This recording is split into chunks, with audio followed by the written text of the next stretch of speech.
नमस्कार दोस्तों, स्वागत है आपका अपना ही यूट्यूब चैनल टुडे एग्जाम पर। दोस्तों, जैसा कि आज है आपका 22 फरवरी 2023 और आज जो है आपका एसएससी जीडी का एग्ज़ाम था।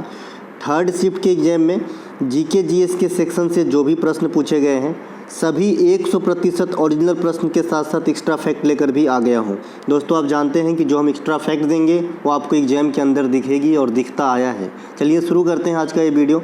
मैं आपको ये बता दूं कि ये वाला जो शिफ्ट था मुझे यहाँ पे करीब 15 प्रश्न प्राप्त हुए हैं और प्रश्न अभी तक नहीं प्राप्त हुए हैं, तो मैं चतुर्थ शिफ्ट वाला जो कल सवेरे लाऊंगा उनमें ऐड कर दूंगा।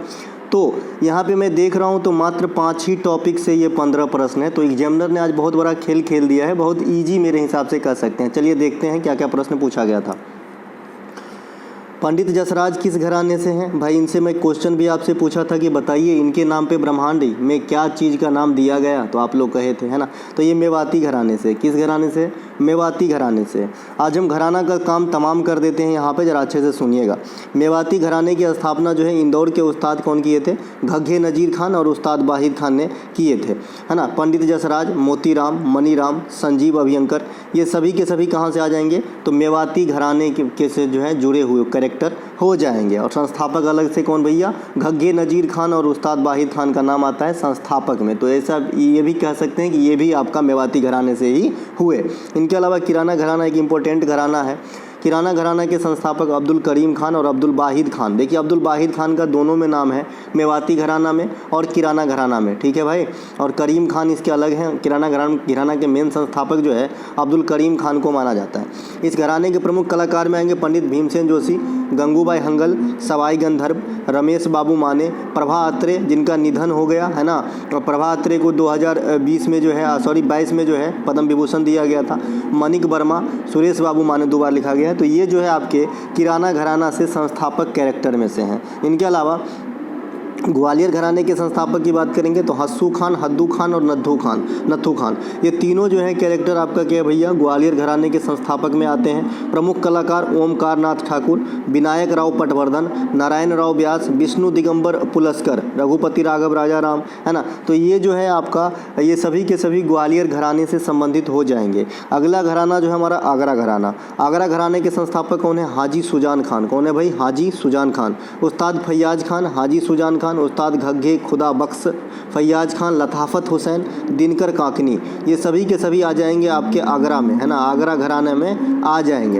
इनके अलावा बनारस घराने के संस्थापक पंडित राम सहाय, शंभू समीर, गोपाल मिश्र, हनुमान प्रसाद मिश्रा, नारायण विनायक, ये सभी के सभी आपके आ जाएंगे कहाँ पे? तो बनारस घराने में आ जाएंगे, ठीक है भाई, ध्यान रखेंगे। और बिरजू महाराज एक अलग से लिखिएगा, लखनऊ घराने से थे वो, है ना। लखनऊ घराने से थे बिरजू महाराज जी।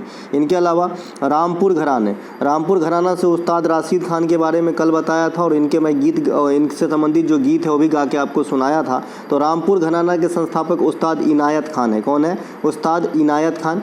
अन्य कलाकार में गुलाम मुस्तफ़ा खान, उस्ताद निसार खान, उस्ताद राशिद खान, ये सभी के सभी कहाँ पे आएंगे? रामपुर घराने में आएंगे, ठीक है भैया। पटियाला घराना एक इम्पोर्टेंट घराना है। इसके संस्थापक फतेह अली खान और अली बख्श जनरल खान, इस प्रकार से नाम होता है इनका।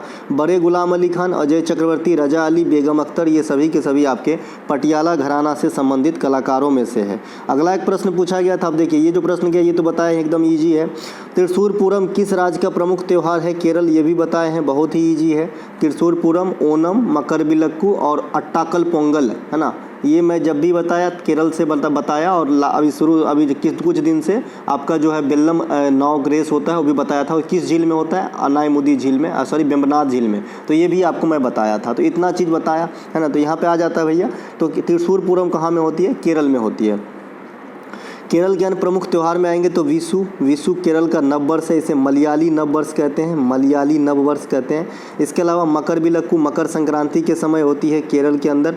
त्रिशूर पूरम जो पूछा गया है। अट्टाकुल पोंगल ये केरल में जो भगवती मंदिर है वहाँ होती है महिलाओं के द्वारा, वैसे पोंगल तमिलनाडु में, लेकिन अट्टाकुल पोंगल जो है ये केरल में होता है। इसके अलावा बेल्लाम नौ रेस जो है ये भी केरल में होता है। और ओनम का त्यौहार ये 10 दिनों की त्यौहार है, ये भी केरल में होती है। केरल में सबसे विस्तृत त्यौहार कहेंगे तो ओनम ही होगा। इनके अलावा तमिलनाडु के प्रमुख त्यौहार में पोंगल हो जाता है। पोंगल ना मकर संक्रांति के समय थाईपुसम में किसकी पूजा होती है? भगवान मरुगन की पूजा होती है। भगवान मरुगन संगमकालीन देवता है। पोंगल में किसकी पूजा होती है? गाय की पूजा होती है। किसकी पूजा होती है? सूर्य की पूजा होती है। ठीक है, जलीकट्टू ये पोंगल के अवसर पे ही किया जाता है। ये क्या है? सांडों की लड़ाई है ना, सांडों की लड़ाई वाली खेल है कि पहले जो थोड़ा बेकाबू कर देते हैं फिर पकड़ते हैं। पोतांदू क्या है ना, तमिल नव वर्ष है, यानी तमिलनाडु की नव वर्ष है तमिल अपना पोतांदू, है ना भाई।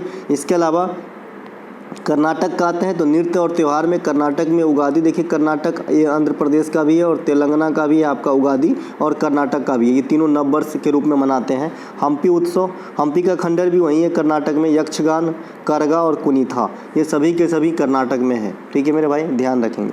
इनके अलावा आपसे पूछा गया है जनगणना 2011 में देश में सबसे कम साक्षर राज्य, कोई पूछने की बात है। सब दिन जनगणना कॉमन है, देख लीजिएगा। टॉपिक वाइज वाले में आपको सारे टॉपिक मिल जाएंगे, आर्टिकल मिल जाएंगे, जनगणना मिल जाएंगे, बुक मिल जाएंगे, त्यौहार मिल जाएंगे, फोक डांस मिल जाएंगे, सभी मिल जाएंगे आपको। ठीक है भाई, और जो आपका नृत्यांगना को अवार्ड मिलता है, कब मिलता है, कौन सा अवार्ड मिलता है, वो भी मिल जाएंगे। तो अवार्ड वाले भी मिल जाएंगे, वाद्य यंत्र वाले भी मिल जाएंगे, सभी मिल जाएंगे। तो हमने पहले ही बना दिया है। और मैं बिजनेस तो कर नहीं रहा हूँ कि हर 2 दिन पे बनाऊंगा ताकि मेरे व्यू आ जाए, समय पे बनाओ, तो ऐसा नहीं है भाई। आप देखोगे नहीं देखोगे आपका लुकआउट है। मैं बार बार एक ही चीज़ नहीं पढ़ाऊँगा, ये मेरी असूल है। ठीक है भाई। इसके अलावा जनगणना 2011 देश के कम साक्षरता दर, तो ये बिहार का है, आपका यहाँ पे दिख रहा होगा, है ना। क्योंकि मैं देखता हूँ बहुत सारे जो इंटरप्राइजेस है 10 दिन हुआ फिर से वही चीज़ पढ़ा देते हैं उल्टा पुल्टा करके, और बच्चे भी टूट पड़ते हैं। आ गया, लग गई जैकपॉट, है ना। ये भैया ये बिहार हो गया, है ना, ये बिहार हो गया। बिहार में सबसे कम है। सबसे अधिक कहाँ है? केरल में है। केंद्र शासित प्रदेश में सबसे अधिक अपना लिटरेसी रेट कहाँ का है? तो लक्षद्वीप का है सबसे अधिक। और सबसे अधिक सेक्स रेशियो केंद्र शासित प्रदेश में पुडुचेरी की है ना। सबसे अधिक केरल में है। महिला साक्षरता भी कहेगा तो भी सबसे अधिक केरला में ही होगा। ठीक है मेरे भाई। 2 नंबर पे मिजोरम में, 3 नंबर पे गोवा, 4 नंबर पे त्रिपुरा, 5 नंबर पे हिमाचल प्रदेश है। नीचे से आएंगे तो बिहार, अरुणाचल प्रदेश, राजस्थान। ठीक है, इन तीनों को ध्यान रखिएगा। नीचे से है साक्षरता में। देश की लिटरेसी रेट कितनी थी? तो कोई बताएंगे तो 74.04% था। फीमेल का लिटरेसी रेट 65.14% और मेल का लिटरेसी रेट 82.14% जो है उस समय था। फीमेल का 65.46 कर लीजिएगा, माफ़ी चाहता हूँ। ठीक है भैया, तो ये तीनों आपका जो है लिटरेसी रेट है। इसके अलावा जनगणना की बात करें तो डिकैडिकल ग्रोथ वगैरह बता ही दिया था। 17.64 आपका डिकैडिकल ग्रोथ होता है। 382 डेंसिटी होता है। 943 आपका सेक्स रेशियो होता है। फर्टिलिटी रेट 2.3 से लेकर 2.4 तक में मानिएगा। अगर ये ऑप्शन में नहीं तो 2.2 से काम चलाएंगे। ठीक है, फर्टिलिटी रेट, है ना। इसके अलावा साक्षरता बता ही दिया, महिला पुरुष, मेल फीमेल का अलग अलग। एक प्रश्न आपसे पूछा गया था, अंतर्राष्ट्रीय चावल संस्थान का मुख्यालय कहाँ है? देखिए, अंतर्राष्ट्रीय चावल संस्थान का मुख्यालय सब दिन बताते आया हूँ मनीला में है। और मनीला में एक चीज़ और बताता हूँ कि एडीबी की भी मुख्यालय मनीला में ही है। एडीबी मतलब एशियाई विकास बैंक, एशियन डेवलपमेंट बैंक। इसकी स्थापना 1966 में हुआ था और ये मनीला में है। राष्ट्रीय चावल संस्थान अपना कटक में है। कटक मतलब कहाँ पे है? उड़ीसा के अंदर है। उड़ीसा के अंदर राष्ट्रीय चावल संस्थान है। एशियाई विकास बैंक और IMF ये दोनों अलग अलग संस्थाएं, दोनों की स्थापना 1944 में बात विमर्श के बाद, यानी ब्रेटन वुड्स सम्मेलन में जो है इनकी फैसला लिया जाता है कि भाई इनकी स्थापना होगी। और ब्रेटन वुड्स सम्मेलन के आधार पे 1945 में ये दोनों संस्था अपना काम स्टार्ट करता है। ठीक है, दोनों का हेडक्वार्टर कहाँ पे रहेगा? वाशिंगटन DC के अंदर रहेगा, है ना। वाशिंगटन शहर किस नदी के किनारे है? आप लोग बता दें, अगर याद आए तो बढ़िया है। WHO और WTO के मुख्यालय कहाँ है? दोनों का मुख्यालय जेनेवा में है। WTO की स्थापना वर्ष पूछी जाती है, बताइएगा 1995। ये पहले GATT का स्थान लिया था, general agreement tariff and trade का स्थान लिया था, है ना, 1995 में। जिस प्रकार से नीति आयोग आपका योजना आयोग का स्थान ले लिया 2015 में, उसी प्रकार से GATT का स्थान ले लिया था 1995 में, विश्व व्यापार संगठन। और GATT का भी मुख्यालय जेनेवा के अंदर ही था। ठीक है, इनके अलावा रेड क्रॉस का मुख्यालय भी जेनेवा के अंदर है। रेड क्रॉस दिवस भी पूछा जाता है, तो 8 मई को रेड क्रॉस दिवस मनाया जाता है। हेनरी ड्यूनांट के जो है जन्मदिन है ये, और ये चिकित्सा से संबंधित है। आपने प्लस वाला साइन इस प्रकार से, इसी को तो रेड क्रॉस बोलते हैं, लाल कलर में प्लस का साइन। इसके अलावा जो आपका रिसरा में प्रथम बार जूट का मिल खोला गया, ये मेरे मन में अचानक आया कि भाई यहाँ पे इरेलेवेंट लग रहा है आपको ये, लेकिन ये क्वेश्चन पूछा जाएगा। ठीक है, तो यहाँ पे जो है ध्यान ध्यान रखिए, मैं पहले ही बता रखा हूँ, रिसरा में पहली बार जूट की फैक्ट्री खोली गई। जूट को क्या कहा जाता है, तो जूट को गोल्डन फाइबर कहा जाता है। क्या कहा जाता है, गोल्डन फाइबर कहा जाता है, या फिर गोल्डन फाइबर क्रांति कहा जाता है, ठीक है, क्रांति से संबंधित है। इसके अलावा ब्राउन पेपर भी जूट को ही कहा जाता है, ब्राउन पेपर भी जो है ये जूट को ही कहा जाता है। तो ये बात भी ध्यान रखेंगे।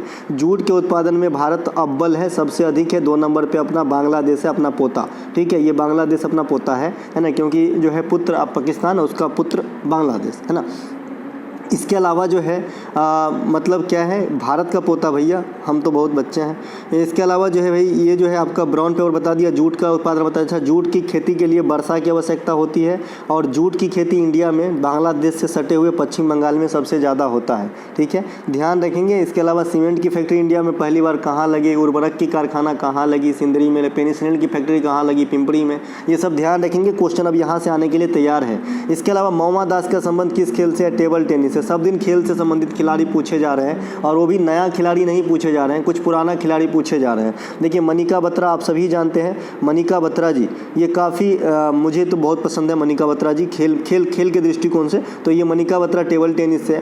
शरद कमल, इनको याद होगा आपको कि ये ध्यानचंद पुरस्कार के विजेता भी हैं, है ना। 2022 में जो आपका राष्ट्रमंडल खेल हुआ था उसमें 4 पदक अकेले जीत लिए थे, उसके बाद जो है ध्यानचंद पुरस्कार 2022 के लिए दिया गया था। इसके अलावा सतिया गणेश शंकरन, है ना, नेहा अग्रवाल, कमलेश मेहता, सौम्याजीत घोष, अंकित दास, मानव ठक्कर, श्रीजा अकुला का नाम आपने कई बार सुना होगा, पूछता है, अभी भी पूछता है श्रीजा अकुला, हरमीत देसाई, इंदु पुरी, भाविना पटेल, ये बहुत ही फेमस है ना। तो ये सभी के सभी जो है टेबल टेनिस से जुड़े हुए हैं। टेबल टेनिस का डायामीटर भी आपके एग्जाम में भर के आता है, तो कैसे डायामीटर आपको याद रखना है, तो टेबल टेनिस का डायामीटर जो है ये 274/153 है। क्या है, 274/153 है। सेंटीमीटर में कवर करेंगे, हट जाएगा 274, और ये जो है इसका भी 0 हट जाएगा, ठीक है। तो ये मीटर में मैं यहाँ पे बताने का कोशिश किया हूँ, 274, और आपका जो है क्या हो जाएगा, है ना, 1.53 मीटर। इसके अलावा जो आपका वर्ष 2022 के लिए मेजर ध्यानचंद पुरस्कार शरद कमल को दिया गया था, है ना, था, और 2023 के लिए किसे दिया गया है, ये भी क्वेश्चन आज पूछा गया है। तो ये दिया गया है भाई सात्विक साईराज और चिराग शेट्टी को, ठीक है। इसके अलावा आपसे पूछ रहा है कि ज्योति याराजी का संबंध। अच्छा, कुछ और खिलाड़ी के नाम जरूर ध्यान रखेंगे। अंतिम पंघाल का नाम ध्यान रखना, ये आपका रेसलर महिला है, रेसलर महिला है। इसके अलावा अनाहत सिंह नहीं पूछ रहा है ना, पूछेगा तो बताना। अनाहत सिंह जो है ये भैया किससे है, भैया अनाहत सिंह स्क्वैश खेलते हैं, जोशना चिनप्पा स्क्वैश खेलते हैं, ये सब ध्यान रखिएगा, काम आएगी। इसके अलावा जो मेजर हमारे महिला बॉक्सर हैं उनका भी ध्यान रखना है। लवलीना बोरगोहन, मैडम आपका मैरी कॉम, है ना, निखत जरीन, और आपका स्वीटी बुरा, न्यूतू घनघस, ये 5 लोगों को जरूर ध्यान रखिएगा, बहुत ही फेमस है। इनके अलावा दीपिका कुमारी से जो आपका तीरंदाजी, वो भी ध्यान रखिएगा, है ना। दीपिका पल्लिकल स्क्वैश खेलती है, और दीपिका पादुकोण एक्सट्रेस है। तो हर जगह दीपिका है, और दीपिका चिल्हा सीता मैया बनी थी, ठीक है, दीपिका ही नाम है शायद मेरे ख्याल में, जो सीता माँ की रोल की थी रामायण में। 2022 के लिए मेजर ध्यानचंद पुरस्कार शरद को बता दिया। ज्योति याराजी का संबंध, मैंने बोला ना 5 ही टॉपिक से समेट दिया है। खिलाड़ी से 2 क्वेश्चन पूछे, खेल से 2 क्वेश्चन पूछे, नृत्य से 3 क्वेश्चन पूछे, जनगणना से 1 क्वेश्चन पूछे। तो मेरे पास जितने 15 क्वेश्चन प्राप्त हैं उन 5 ही 6 टॉपिक में सिमट जाता है। खाली एक थोड़ा सा और पूछा है, मैं बताऊँगा अभी। ज्योति याराजी का संबंध हर्डल रेस से। हर्डल रेस क्या होता है, मान लीजिए आपको यहाँ से यहाँ तक दौड़ है आपकी, तो बीच में क्या एक हर्डल रखा जाता है, बाधा, इस प्रकार से बाधा रखा जाता है, इसे कूद कर जाना होता है। आपने टेम्पल रन वाला गेम खेला होगा तो उसमें जो है आपको देखने को मिला होगा, है ना। ये जो है स्थल वाले कैडर में दौड़ते हैं, है ना। हर्डल रेस कीचड़ में भी होता है, पानी वाला भी होता है कि बीच बीच में आपको गड्ढा दे देगा, पानी रहेगा, है ना। तो ऐसा नहीं, तो ये प्लेन वाले में दौड़ती है ज्योति याराजी। 100 मीटर हर्डल रेस जो है नेशनल रिकॉर्ड बनाने की बात की है ये। तो ये देखिए, नया खिलाड़ी भी एक पूछा और एक पुराना खिलाड़ी भी पूछा। अच्छा, ज्योति याराजी का संबंध किस राज्य से है, तो आंध्र प्रदेश से है। जब कोई बड़े खिलाड़ी फेमस होते हैं तो उनका घर ठिकाना भी पूछा जाता है, जैसे आर प्रागनंदा और वैशाली रमेश बाबू, ठीक है। जैसे मीराबाई चानू मणिपुर, है ना। जैसे पीटी उषा कहाँ का रहेगा, तो पीटी उषा केरला का है ना। तो ये सब ध्यान रखेंगे। इनके अलावा वर्तमान में विदेश मंत्री एस जयशंकर किस राज्य से कहाँ से जो है राज्यसभा चुनाव लड़ रहे थे, ये क्वेश्चन शायद आया है, तो ये गुजरात से है ना। बताइएगा ये आया है कि नहीं आया है, क्योंकि मुझे नहीं लग रहा है कि ये क्वेश्चन आया होगा। इनके अलावा डोबेरिनियर के त्रिक का नियम कब दिया था, मैंने डोबेरिनियर का हो, शीतलन का हो, गति का नियम हो, जड़त्व का नियम हो, परमाणुवाद हो, न्यूट्रॉन का खोज कब किया गया हो, इलेक्ट्रॉन का खोज कब किया गया हो, कोशिका की खोज कब किया गया हो, रेडियो सक्रियता की खोज कब किया गया हो, सापेक्षता का सिद्धांत कब दिया गया हो, ये ना आर्किमिडीज ने लॉ ऑफ फ्लोटिंग का सिद्धांत कब दिया हो, पढ़िए जरा। ये आपका मेंडलीव की आवर्त सारणी कब बना हो, तो 3, 3, 6, 3, 9, 3, 12, 1, 13, 14 चीज़ मैंने यहाँ पे बोला है अपने मुखार बिंदु से, और ये 14 चीज़ पर आया हूँ। ठीक है भैया, तो इसी में से एक यहाँ पे है डोबेरिनियर का त्रिक का नियम, ये क्या भैया, हाँ एक छूट गया, अष्टक का नियम न्यूलैंडस ने कब दिया, ये भी छूट गया। ठीक है, तो ये 1817 होता है। कोशिका की खोज रॉबर्ट हुक ने 1665 में करा था, 1817 ही होगा, हाँ सही है जी। जीवित कोशिका की खोज ल्यूवेनहॉक ने 1674 में किया था। ये दोनों अलग अलग बातें होती हैं। डाल्टनवाद जो है, परमाणु का जो डाल्टन ने परमाणुवाद का सिद्धांत दिया था, ये 1808 में दिए थे। आइंस्टीन की सापेक्षता का सिद्धांत 1905 में आया था, है ना। हेनरी ने यानी हेनरी बैकुरल ने रेडियो सक्रियता की खोज 1896 में करा था। मैंने बताया था कि मोर देन 83 अगर एटॉमिक नंबर रहेगा तभी रेडियो सक्रिय पदार्थ होंगे, वो भी कुछ अपवाद है ना, जैसे यूरेनियम 238 है ना, ये जो है आपके रेडियो सक्रियता प्रदर्शित नहीं करता है। ठीक है भाई। इनके अलावा खिलाड़ियों का मिलान की दिया गया था, उसमें एक ही ऑप्शन मिला स्मृति मंदाना, और ये बच्चा बोल रहे हैं कि यही सही है।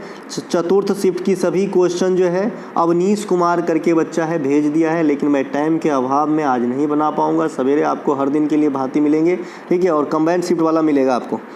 गिद्धा लोग, अच्छा स्मृति मंदाना क्रिकेट से आज ही बताया था स्मृति मंदाना मैडम के बारे में, है ना, बहुत ही फेमस खिलाड़ी। स्मृति मंदाना हो गया, अंजुम चोपड़ा हो गया, इसके अलावा आपका मिताली राज हो गया, है ना, ये आपका चकदा एक्सप्रेस, है ना, झूलन गोस्वामी हो गए, ये सब ध्यान रखना है आपको। इसके अलावा है ना, गिद्धा लोक नृत्य में कौन भाग लेते हैं, महिला, है ना, कौन भाग लेता है, महिला। या फिर ये पूछा गया है कि गिद्धा कहाँ का लोक नृत्य है, या फिर ये पूछा गया है कि गिद्धा लोक नृत्य किसके द्वारा किया जाता है, तो महिलाओं के द्वारा ही किया जाता है, इसमें पुरुष भाग नहीं लेते हैं। इसी प्रकार से है ना, भांगड़ा एक नृत्य है पंजाब का, इसमें सिर्फ पुरुष ही भाग लेते हैं, महिला भाग नहीं लेते हैं। गिद्धा पंजाबी लोक नृत्य है जो सिर्फ महिलाएं भाग लेती हैं। घूमर राजस्थान का लोक नृत्य जो सिर्फ महिलाएं भाग लेते हैं। घूमर का ओरिजिन मैं बता दिया हूँ, भील जाति की महिलाओं से हुई थी, देवी सरस्वती के पूजा के साथ यह गोल चक्कर में होती है। आजकल राजस्थान में गणगौर त्यौहार के अवसर पे जो है भील सभी समुदाय की महिलाओं के द्वारा घूमर नृत्य किए जाते हैं, खास करके मीना और भील। इसके अलावा मोहिनीअट्टम प्रमुख जो नृत्य है ये केरल का है, इसमें सिर्फ महिलाएँ भाग लेती हैं। भगवान विष्णु की आराध्य इसमें जो है पूजा करी जाती है मोहिनी स्वरूप की। इसके अलावा महिला से संबंधित बात आई तो बैडमिंटन का एक उबेर कप है, इसमें भी सिर्फ महिलाएं भाग लेती हैं।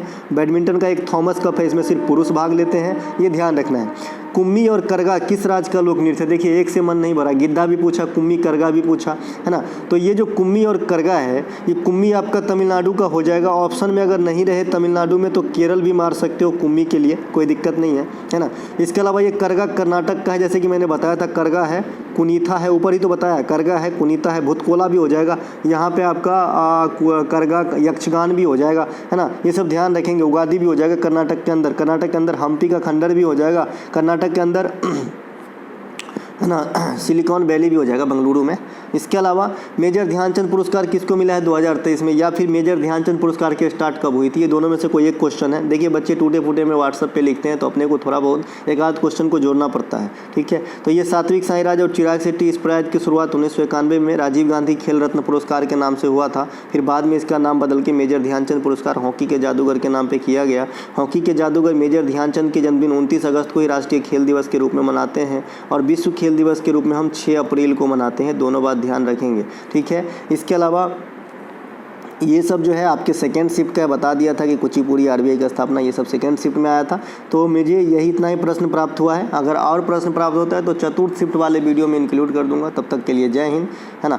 मिलेंगे अगले वीडियो में। अच्छा लगा हो तो लाइक ज़रूर करें दोस्तों, है ना। और अगर आप मेरा कोई भी पेड पीडीएफ अगर आप डिमांड करते हैं पेड पीडीएफ, क्योंकि मैं यहाँ पे आपसे गारंटी लेता हूँ 80% क्वेश्चन मेरे पढ़ाए और मेरे पीडीएफ और प्लेलिस्ट को अगर आप वॉच कर लिए तो 80% क्वेश्चन आएगा आपके एग्जाम में, चाहे CGL हो, CHSL हो, कोई भी GD हो, कोई भी MTS हो, कोई भी एग्जाम हो आपके SSC में। डिस्क्रिप्शन में लिंक दिया गया है, आप लिंक क्लिक करके व्हाट्सअप मैसेज करके PDF को प्राप्त कर सकते हैं। एकदम समोसे के दाम में मिल रहा है, सिर्फ आपका जो है आत्मसम्मान सामान की रक्षा करने के लिए। 35 रुपये से स्टार्ट है। अगर आप फुल पैकेज SSC का लेना चाहते हैं तो अभी 70 रुपये में दे रहे हैं, पहले 100 रुपया था इसका, अब घटा दिया गया है। चलिए है ना। और अभी तो थोड़ा सा भीड़ चल रहा होगा तो लेट भी लग सकता है मैसेज में, तो आप जो है ले सकते हैं, लेकिन तुरंत ही रिप्लाई ना आए तो थोड़ा देर रुकना, 5-7 मिनट 10 मिनट भैया, है ना। मिलेंगे अगले वीडियो में। जय हिंद दोस्तों।